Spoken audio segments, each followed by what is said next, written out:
Title: The Stench's Reign begins. The dim glow of the laboratory flickered as Dr. Fester Fungus made the final adjustments to the stink ray, his twisted grin widening as he admired his creation. The contraption was a grotesque masterpiece, a rusted metal tube filled with the most putrid, rancid concoction imaginable. Dr. Fungus turned to the stench, pride oozing from his words. "With this, my friend, we can—" His words were cut short as two thick, gloved hands wrapped around his throat.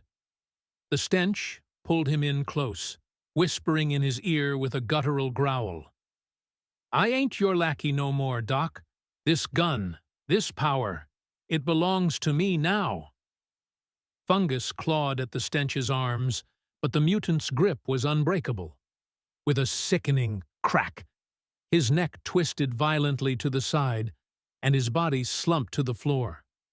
The lab was silent except for the faint drip of chemicals from overturned flasks.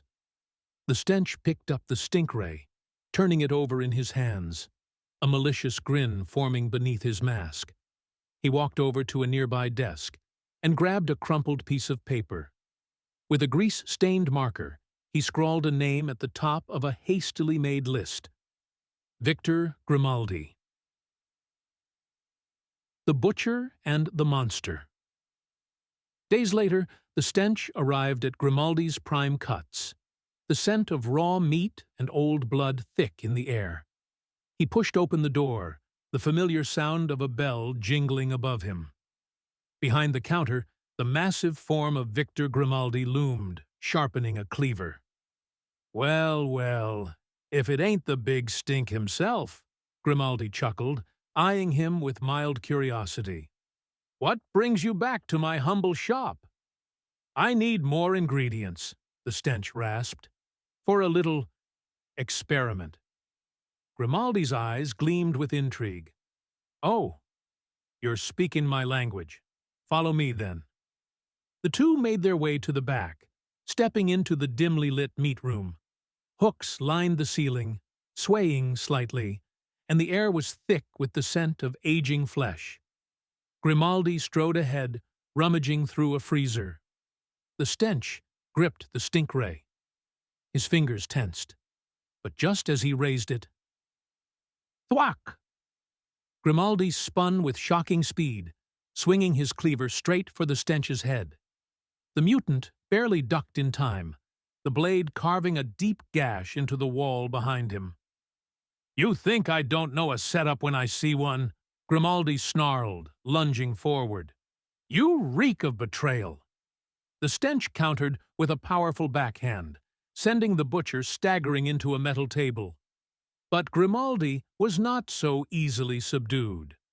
With an enraged roar, he grabbed a meat hook and swung wildly, catching the stench's shoulder.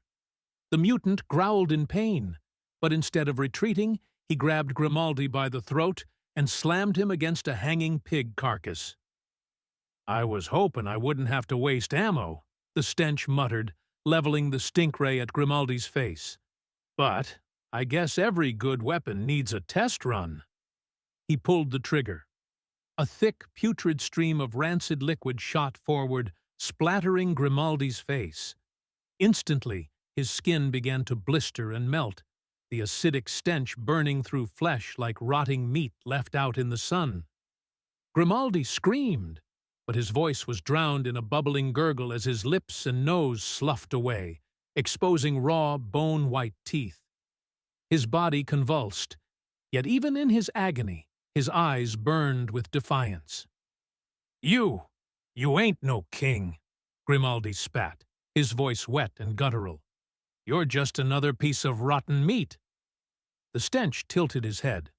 "Well, I guess that makes two of us."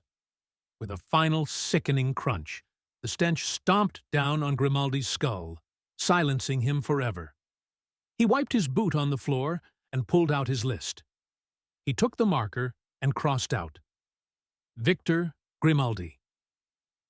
Next target: Malcolm Kane, the Black Stripe. With a low chuckle, the stench turned and walked out of the butcher shop, leaving behind only the lingering smell of death.